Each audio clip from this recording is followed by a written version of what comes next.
Many traditions suggest the afterlife is less of a moral courtroom and more of a highly structured bureaucratic gauntlet.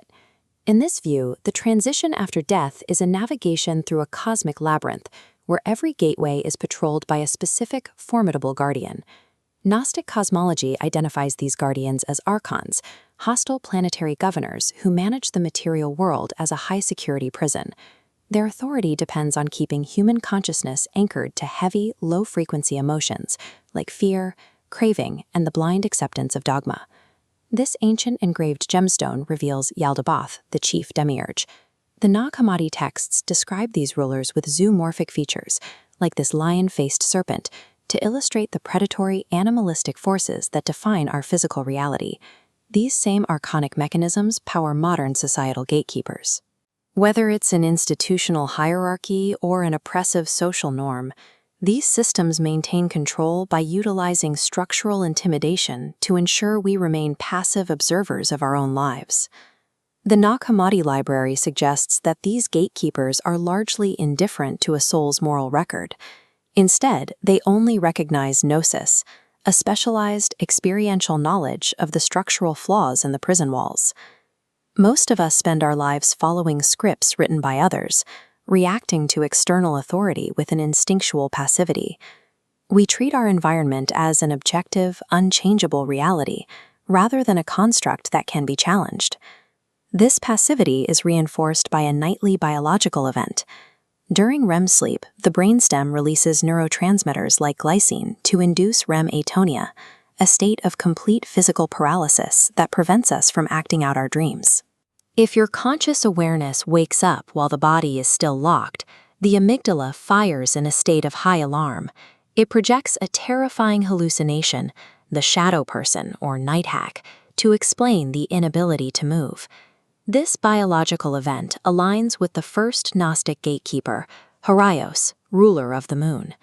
This entity regulates the cycles of time and bodily sensation, using the instinct of fear to pull the newly detached awareness back into a state of submission.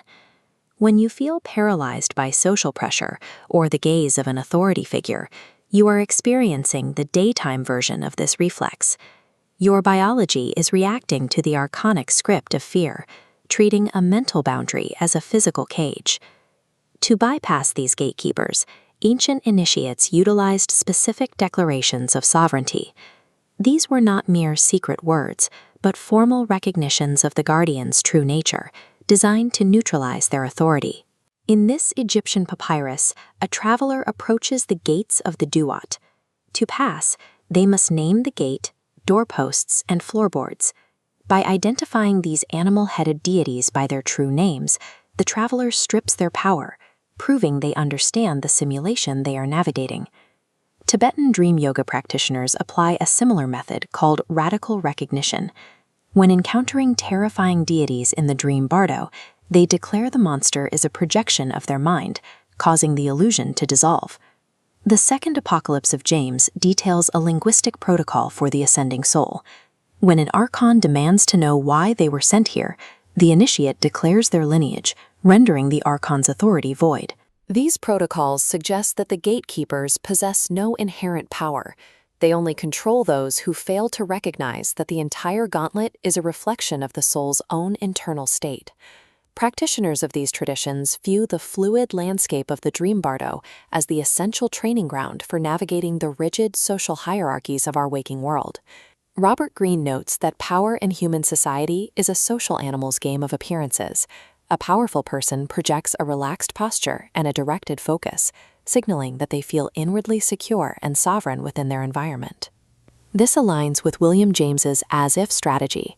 By physically enacting the behaviors of authority, you generate the psychological reality of power, causing everyone to accept the projection as fact. Christopher Columbus famously used this mechanic.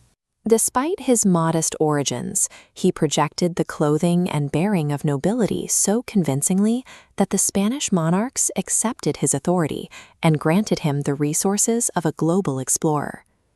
The system responds to boldness because boldness forces the environment to adapt to your reality.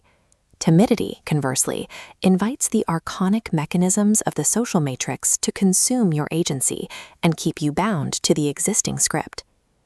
Projecting this sovereign identity serves as the secular application of the Gnostic declaration. You bypass the social archons by simply asserting a reality they are programmed to respect.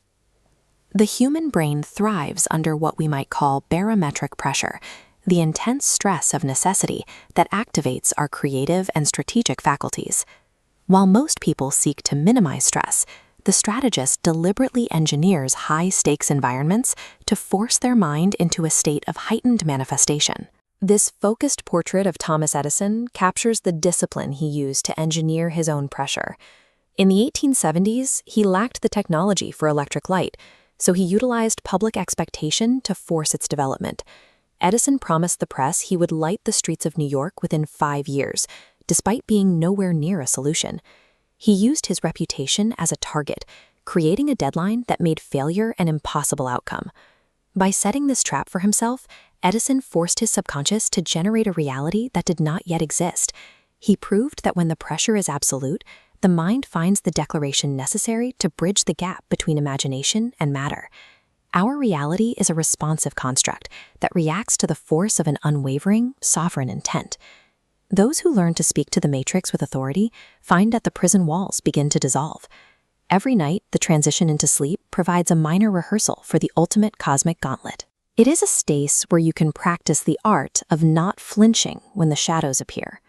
You can choose to stop being a passive character in your own dreams and your own career.